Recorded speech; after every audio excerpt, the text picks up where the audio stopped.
Hello, my friend, and welcome. This is the Back to Me podcast, and I am Heather, and I am super excited that you are here.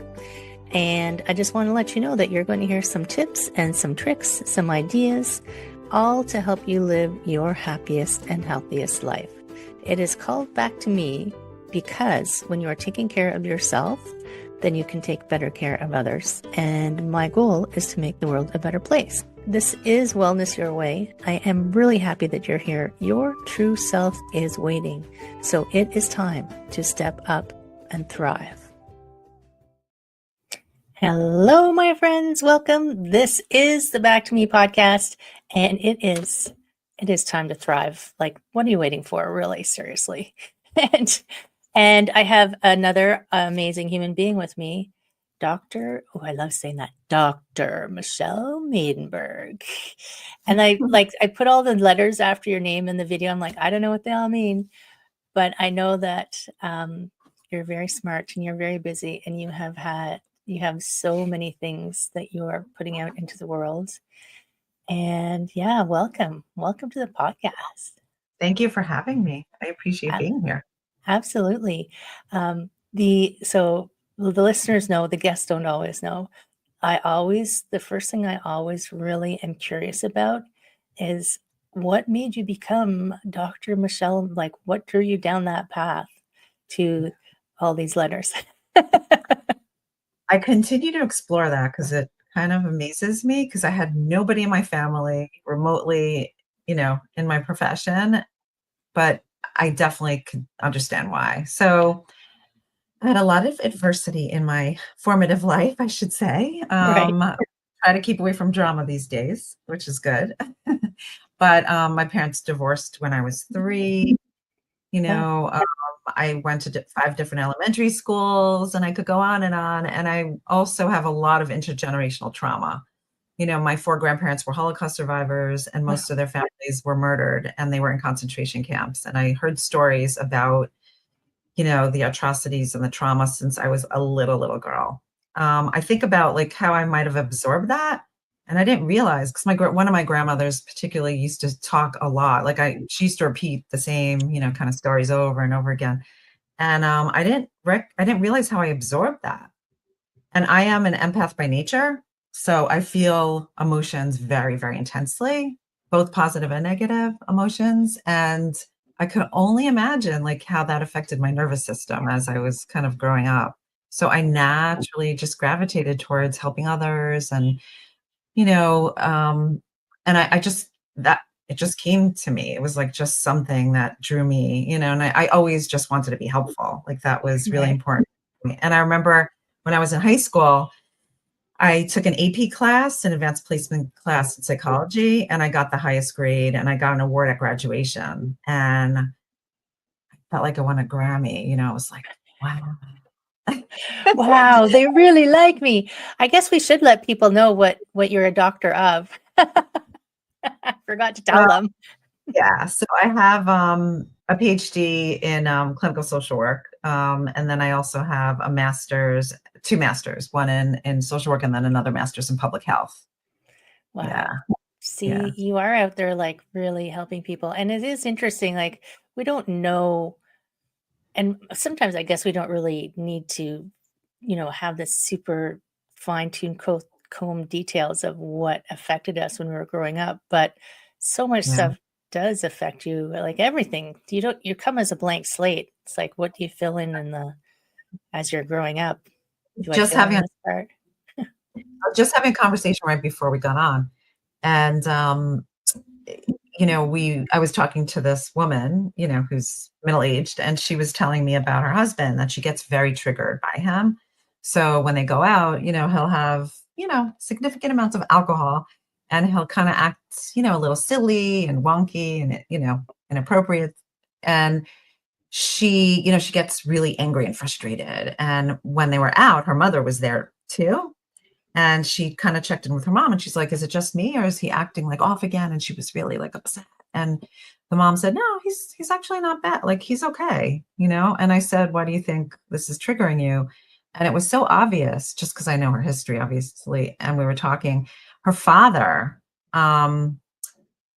also, had similar behavior. The difference was he had a mental health disorder, which was bipolar. So he kind of went through the manic phases. So what did she say to me? She said, "Oh, they're not alike, because my father was manic, had bipolar. So they weren't alike at all." And I said, "We're not talking about a diagnosis. We're talking about a manifestation of behavior." I said, "What did you see growing up?" And she said, "Oh, I didn't really see it. No," again, challenging me. And I said, "Really?" I said, "What about nonverbal cues that you were getting from your mom about her frustration about your dad's behavior? And what about this? And what about that? And what about that?" And she was looking at me and she's like, I was like, "We repeat patterns of behavior. That's what we do." Right. So, of course, she's like, "No, but he's a better version of him."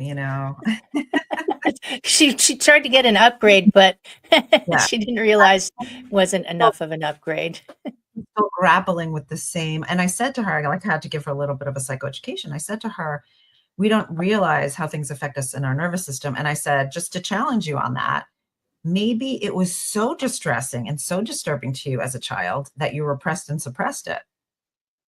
I said, "We don't know how our unconscious works, and it's coming up now because you're seeing a manifestation of the same symptoms." So, And it's gave her funny that where we think our memories are 100% accurate, right? yeah, But yes. sorry, not really. Just it's something to think about, right? And she was like, "Yeah, I'm going to think about that." That's awesome. But we can't just, kind of, rationalize. And I said to her, I was explaining to her about our neurobiology, like we tend to gravitate to what's familiar and comfortable, right? It doesn't necessarily have to be comfortable, but our brain takes the path of least resistance. And our brain keeps on wanting to meet the same types of people to heal whatever wounds we have. And it's going to keep doing that and keep doing that and keep doing that. Oh my goodness. And then I guess it's like you're trying to help people see it and then like change the Yeah. pattern. Like let's unplug from that one and let's create a new one that serves you in a better way. Right. And her relationship, she's distressed. Like she walks away very distressed. And I said, "What part of it doesn't work for you?" And she's like, "I don't know." I said, "Well, I'll tell you what doesn't work for you. What doesn't work for you is that you're at an event where you value your relationship so much and you're not able to be present because you're so preoccupied in your distress. Is that a problem for you?" And she was like, "Yeah, it's a big problem." I go, "Yeah." Right. Like Right. life is so short and life is so fleeting and every moment is so critical that we want to be present in our bodies. We want to be present in our relationships, like how important that is. Those moments like pass like that, you know? And imagine like your husband is the person that you want to be. Like it's almost, I feel like sometimes it's like an extension of you in some ways. People feel like if they're judging him, they're judging me, even though you're two separate people, but be guilty Huh? by association. So you take on that energy. It's like, oh, I don't like how people might be viewing me right now because of what he's doing. But then she's Yeah, putting the thoughts of other people into their heads when they're in her head. that's right. Yeah, that's called a prediction, right? That's not real. We don't Yeah. we we don't we don't know what's going through somebody's minds, right? Yeah, that's awesome. So you, I guess, I mean, obviously you have a practice, you're working with people one on one, but you also have all these other things that you're doing. So I you do have wear a, many hats. I do wear right? many hats. Yeah. You gave, So I you have were telling me the list of them before we started, but yeah. you Yeah. blog. I do blog. I love writing and I love writing short pieces because again, they're punchy and they kind of really help people with skills and tools. Like they're automatic. So that's really fun for me. And then I have two books and I was approached by a publisher to write a It's a third book. secret. Don't tell anybody.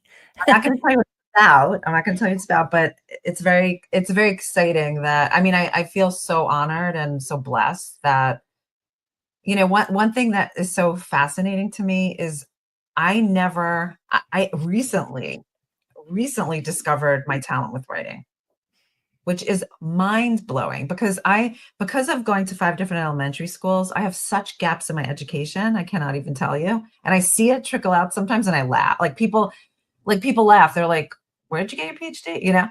Because like I know nothing literally about geography. Like I missed that. Yeah. I don't know where anything's situated, you know? That's funny. And I only went to 2 elementary schools, and I have a gap where I can't identify verbs and nouns and things. I can construct a sentence because I understand how to communicate and how to make things happen. But if I got one of those tests that said, identify the adjectives, I'm like, yeah, no, I don't know. I have no idea. right. So I didn't know I could write. I had no clue. I had no clue. And I realized that my verbal language, like my written language, is far superior than my verbal language, which is so interesting. I didn't know that either. So then I started like blogging and I'm like, wow, like this is a good outlet for me. And one thing led to another. And I have to even tell you, it's so mind-boggling. Like even today, I'll write like a blog piece or I'll write like, start writing my book and I reread what I wrote and I'm like, did I write that? You're channeling. She's not blogging, she's channeling words. And Because so your blog is on Psychology Today, is that where it is? yeah, it's on Psychology Today. I'm like 1,000 shy from reaching 2 million readers. So I'm so excited. Yeah. Yeah. So it's so exciting. Yeah. I'm so excited about that. Yeah. That's what I'm saying. That I'm like, what? How did that Woo, woo, woo. We'll give you a big shout out like, holy crap. happen? Hold on, wait, I think I got something here. Wait, let me do this. Mhm.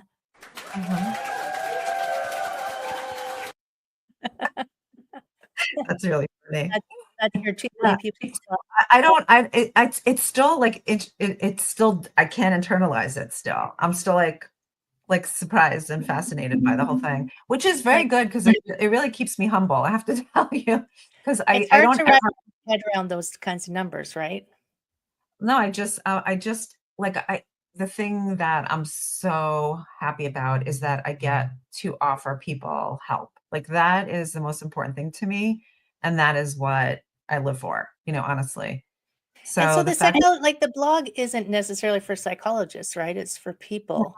no, no, I mean, it's for everybody, but it's on psychology related topics, self-help Right. topic.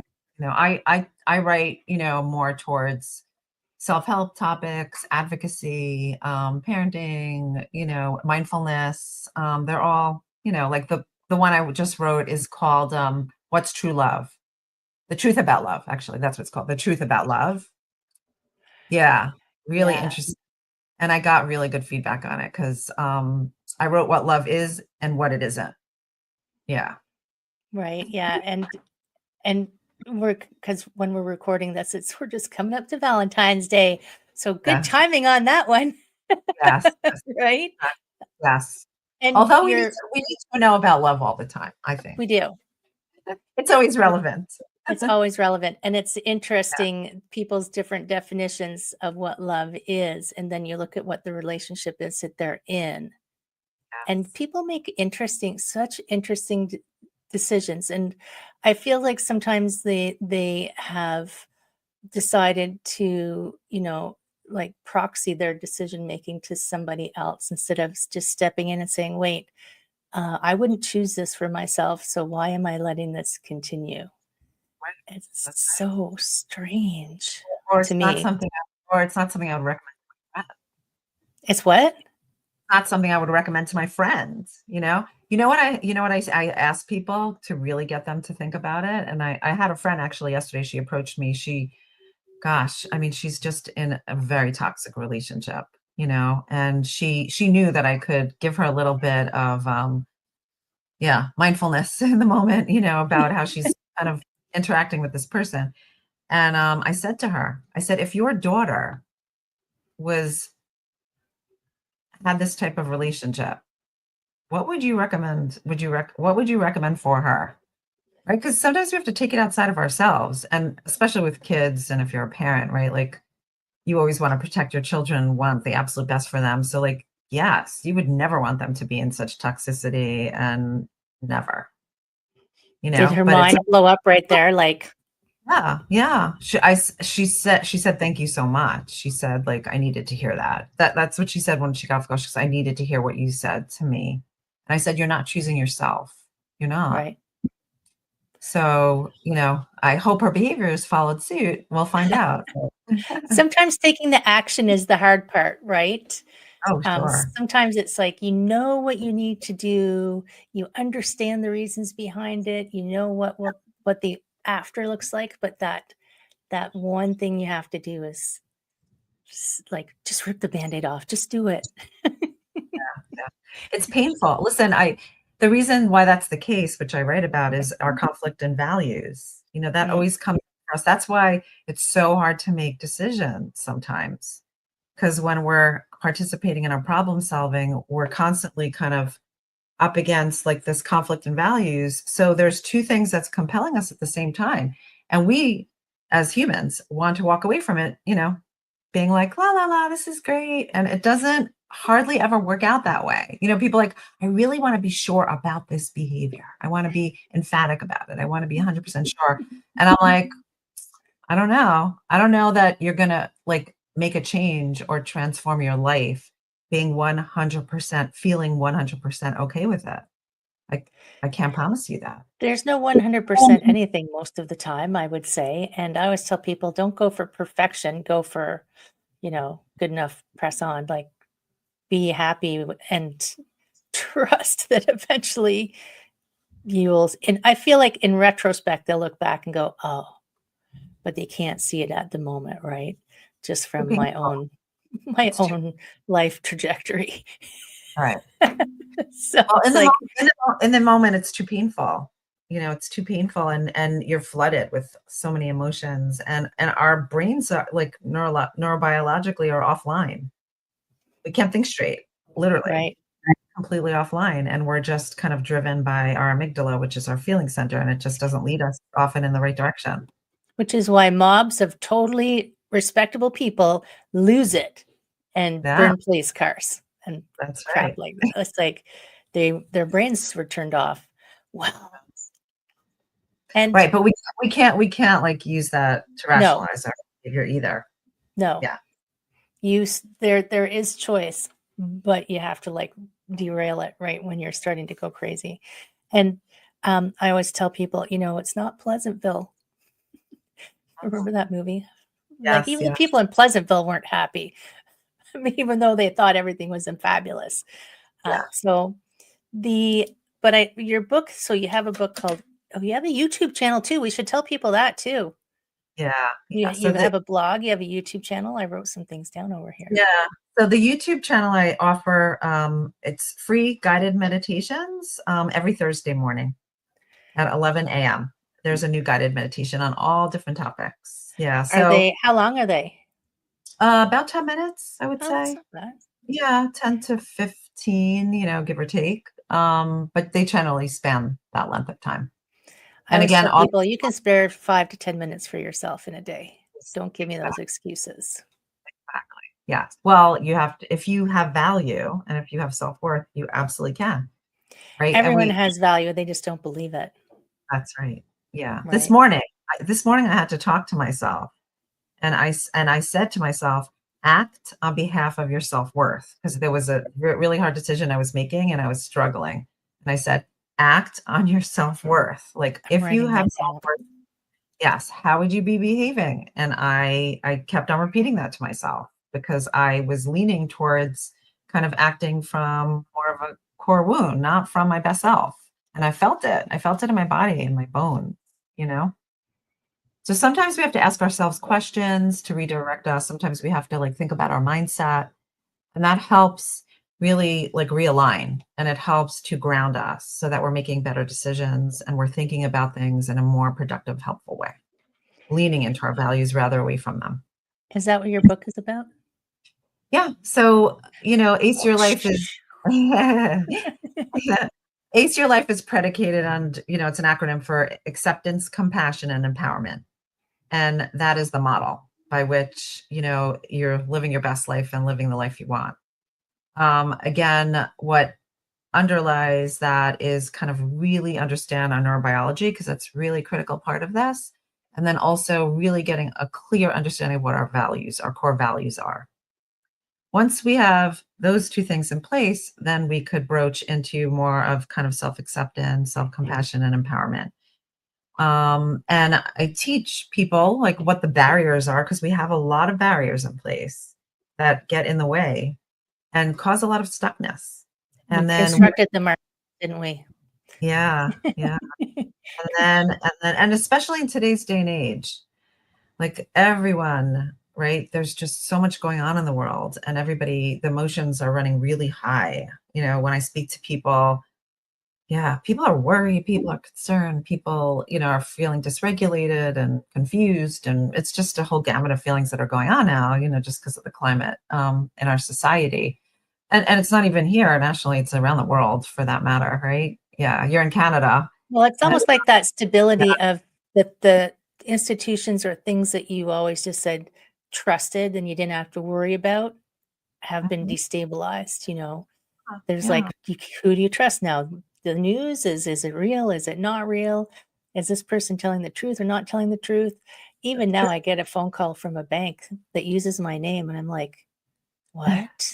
And it's not real. So, like, everything is becoming very sophisticated, and yet in illusion, it's like illusion is becoming very sophisticated.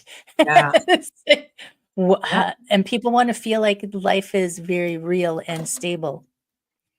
And Well, and as humans, that's the way we need to feel. We need to feel right. grounded. I mean, groundedness is about stability, our core stability. But I love that example that you just gave about, like, when you get a kind of a message, an email, a phone, like it kind of almost in some ways, right? It precipitates this kind of paranoid world that we live in. We always have to be concerned. Is somebody taking over our identity? Is there identity theft? Is there this? Is there that? It's like we always have to be questioning. So to get into a place of groundedness is pretty challenging these days. We used to run away from tigers and be Yeah. scared all the time we're going to be eaten. Now we're scared of like, is this real? Is this real? Is this real? Yeah, exactly. But I we mean, can't hide in a cave. that's it. That's 100% true. 100% true. But it's going to evoke emotions. That's the point that I'm making. Yeah. And we have to be able to roll with the punches, and we have to be able to have really good, solid coping skills. And we have to be able to re-regulate ourselves, because this is the life we live in today. It's just a fact. We have to be accepting of that. And if we're not going to act on behalf of our best selves, and we're not going to be aligned with our values. And that leads to a lot of distress, a lot of unhappiness, a lot of regrets, and life is so short. I can't say that enough. Gosh, there's so many people that I know now that have like illnesses and, so many things going on that we can't even like have enough gratitude or appreciate every single moment for what it is. And unfortunately, we have to be reminded often Right. how that's the case, right? Yeah. I mean, I guess it's a human trait to look for what's going wrong instead of what's going right. It's like, Yes. and I guess it's a protective mechanism in some ways, but Yes, yes. those protective mechanisms don't always serve us.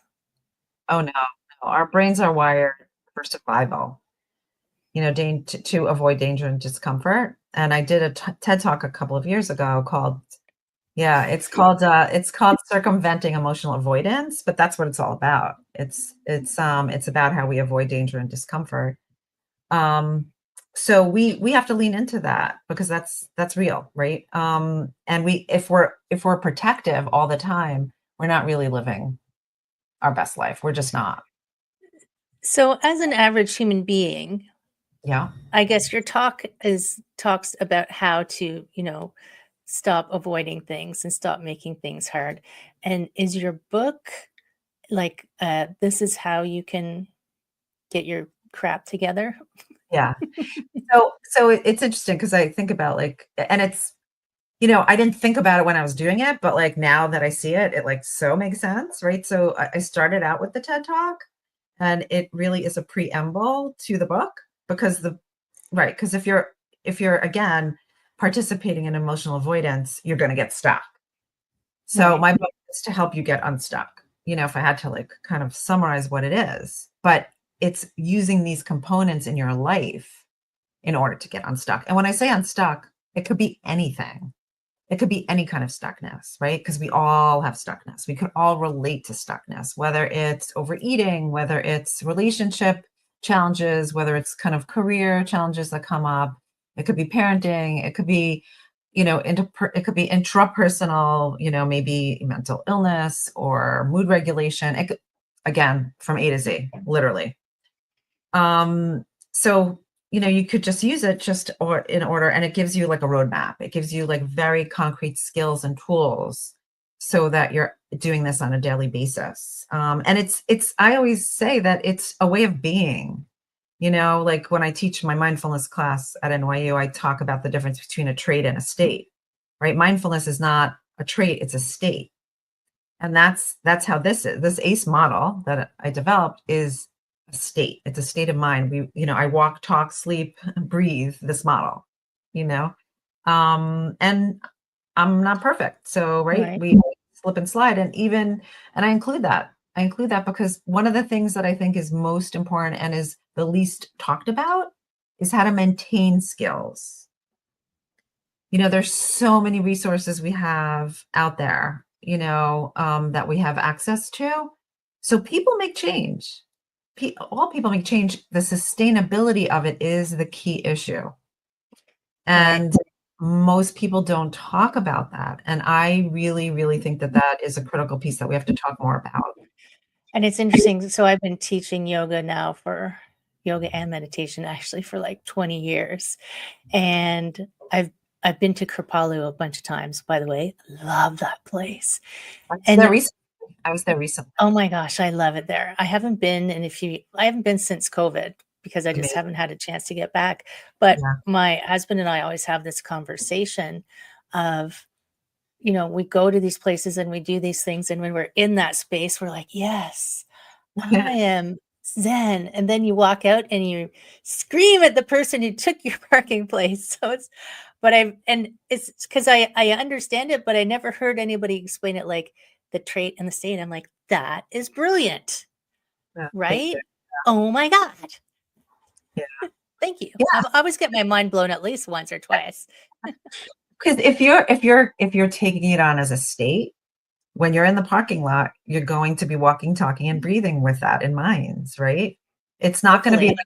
it's not going to be a 2-week thing that just vanishes from your mind because you're Yeah. practicing it. You're practicing it every moment of every day, whether it's like just before, right? I was coming into my building and I was in a rush and I had this like there was a person who was walking really slow and they were kind of elderly and there was a part of me that was like, come on, move it. Like I need to go. And like, oh, I don't need to wait for them and hold the door because like somebody else will come and help them. And then I was like, stop. Like that's not who I am. And that's not how I want to be. And I stood there and I waited and I held the door for them and I smiled at them and I wished them a good morning. That's how I wanted to be. And then I could walk away from that because it's confidence building. It's like I made that choice in that moment and I did it happily and I felt so good about it because the person smiled back at me and wished me a nice day and was so appreciative that I was nurturing to them in that moment. And even if that was that little moment that I could give them a gift, because maybe I don't know what's going to happen in the rest of their day, beautiful. And I feel so happy about that. They deserve it. Right. It's so interesting. I was standing in line at the post office yesterday, and there was an elderly lady in front of me, and there was a few people ahead of us. And the lady who finished checking out at the post office came around and said to the lady in front of me, I just wanted you to know I saw you when you came in, and I think your scarf is beautiful. I was like, wow, she made me happy too. Like, Yeah. and like having that awareness of sometimes I feel like it's an awareness of the people surrounding you. Cause sometimes I feel like people are so closed Oh, in, they're not even aware that they're impacting the people around them. So aware and concerned for the people around you, not that you have to save, everybody, but you can do things that are kind, yeah. right? Just be kind. Please, people. But it's also like noticing Yeah. somebody, Yeah. like a person feels seen, you know? That's so critical. Like how many of us could really say that we feel seen, you know? Especially in big cities, because we're both in fairly big cities, Yeah. right? We Yeah. could walk around all day especially with phones, because even walking down the street, Yeah. like I Yeah. feel invisible sometimes. Like they're going to walk right into me. I'm like, hello. You know what I've heard recently, which I love is, you know how like we say thank you, whatever. But I hear people saying, I appreciate you. Hmm, Yeah, instead of thank you. And I think it's cultural actually, because I hear it from certain populations, which is very interesting to me. right. But What I always thought was super interesting was when I go to I can't remember if it's in the New York area, but in the southern US, when I say thank you, they go, uh-huh. Like, my grandmother would smack you for that. You or say, people who don't say bless you, like when you right. sneeze, like, or say thank you when you say bless you. I'm like, what? Let's bring back politeness. I think it's also cultural sometimes too, so it's Could fine. be, could be. Oh my goodness. So your book is called, just Ace, because we said it really fast, yeah. Ace So Your it's Life.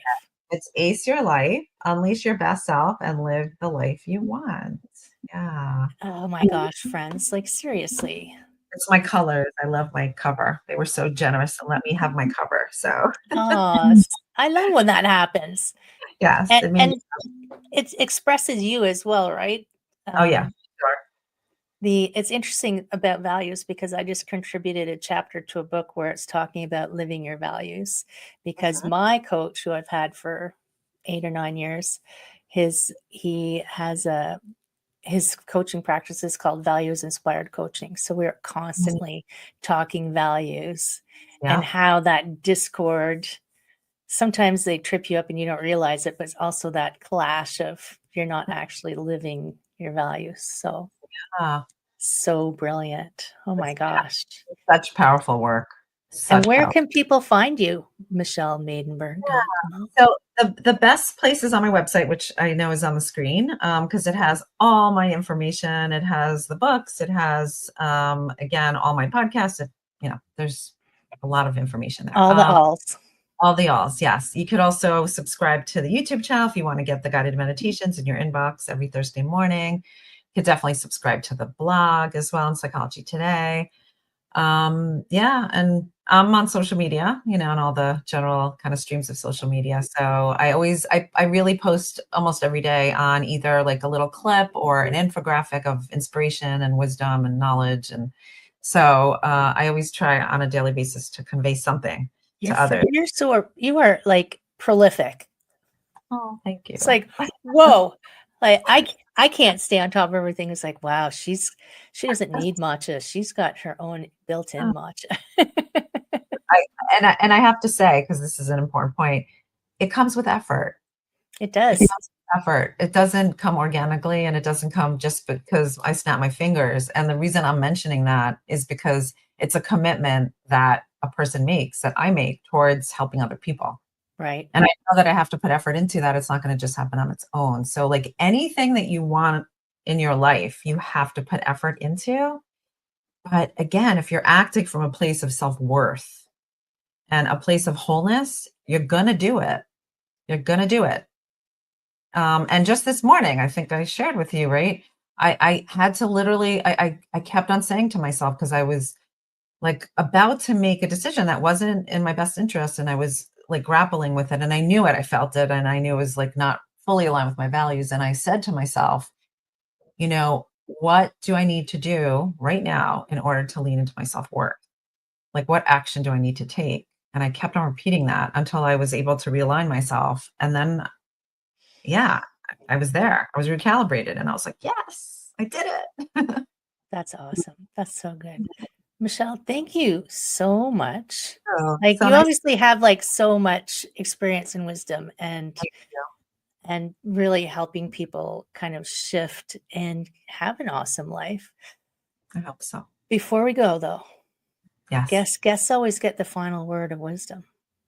And I know Okay. I know you got a bucket load. So what do you got? Um, hmm. What's coming up for me? Because I go by instinct and intuition, and I feel the word fear is coming up for me, and I feel like fear keeps us from challenging ourselves and it manipulates us into, kind of acting on behalf of, our fears, right? It doesn't allow us to really move forward. So I'm going to challenge everybody, I'm going to challenge everybody that to recognize and notice any fear that's coming up and try to realign and act on behalf of your value, not based on your thought or emotion. That's going to be my takeaway for today. Ooh. And for friends in podcast land, you don't have to tell us what your fear is, but Right. drop us a comment if you actually did something different, Okay. because that'd be an amazing thing to know. Yeah. And, they say, do something that scares you every day. Nobody's going to do that. But, once in a while, step out of your comfort zone, right? But notice fear. Say fear. Fear. Yeah. Just say fear. Right. And we know that our fear goes to the worst case scenario. We catastrophize and right. Yeah. Yeah. So we make predictions. We do all those things. Right. So like it's really kind of getting into your body and recognizing that that's what's compelling you in the moment. Right. Yeah. And you can't change it if you can't recognize it, right? Nope. So good. Thank Yeah. you so much. It was such a pleasure talking with you. Heather. Thank you. Friends in podcast land, share this out into the world. I don't have 2 million readers yet, so send it out there. Send it to the million people. I know, right? Let's get it. Let's get it. Okay. Thank you, my friends. I hope you have a fabulous day whenever you're listening to this, and we'll see you again next time. Hello, my friend. I hope you enjoyed that episode. And if you found it useful and you're like me and you want to help others, please share this, comment, like, subscribe, all of those things that will help this podcast to be found by more people. And if you found it useful, there's a chance that someone else will find it useful as well. If you ever have any questions, I am here to answer your questions. I would love to help you. My direct email address is info@heatherstewart.coach. You can also find me at heatherstewart.coach. And if you go over to my website, you will find copies of the podcast. You'll find the link to my Instagram and my Facebook. And I do have a personal request because I do want to help as many people as I can with these podcasts. So if you could give me a review, and my friend, I would love if you gave me a good one. If you could share this, if you could send it out into the world, I would truly appreciate it. I hope that you have an amazing day. I hope that you are finding your way back to wellness by getting back to me. Take care, my friend. Be well, and we will see you again next time.